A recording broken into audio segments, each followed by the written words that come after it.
ਅੱਗੇ ਵੀਡੀਓ ਵਾਲੇ ਅੱਗੇ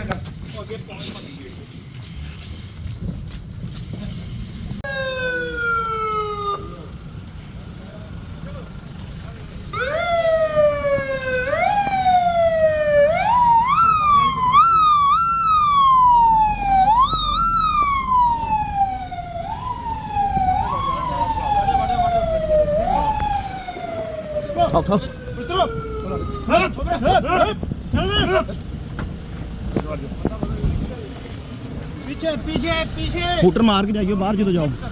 ओके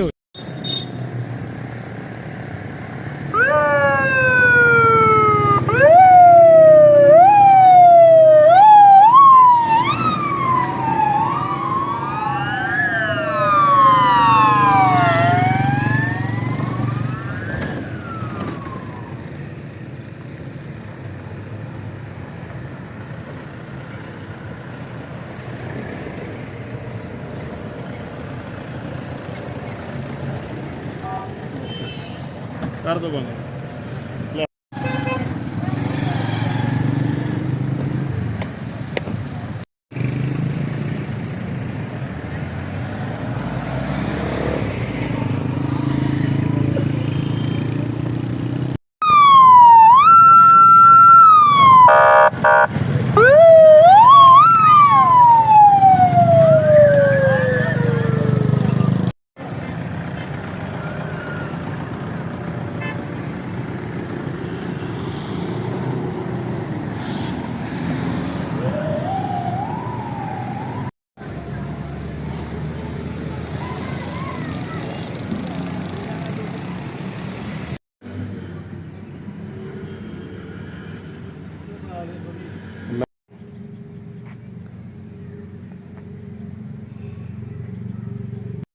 रही जी आज मोग एक्सरसाइज जो है ना ग्रेड स्टेशन पीरमहल में मुनक़द हुई, जिसमें 2 दहशत का इत्लाह मिली कि वो अंदर घुस गए हैं डैमेज करने के लिए, जिसके ऊपर फौरी अपना क्विक रिस्पॉन्स एलीट और पुलिस दरगाह पुलिस और मैंने और रेस्क्यू اداروں ने वहाँ पे मौजूदगी फौरी पहुँचे हैं और उनको रेस्क्यू किया है और पकड़े हैं। 2 जो दहशत थे और मामूली जख्मी भी हैं, उनको रेस्ट कर लिया और अस्पताल के लिए रवाना है।